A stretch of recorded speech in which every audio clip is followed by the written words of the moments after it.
એ સામે બેઠા છે ને એ પાંડવ કિલ્લો ધુમ્મસમાં જે સફેદ સફેદ ટપકું દેખાય ને એ પાંડવ કિલ્લા છે. શિલાની ઉપરનો ભાગમાં એને પાંડવ કિલ્લા કહે.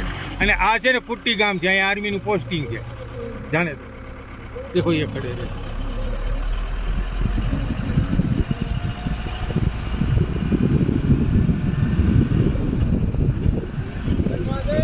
હર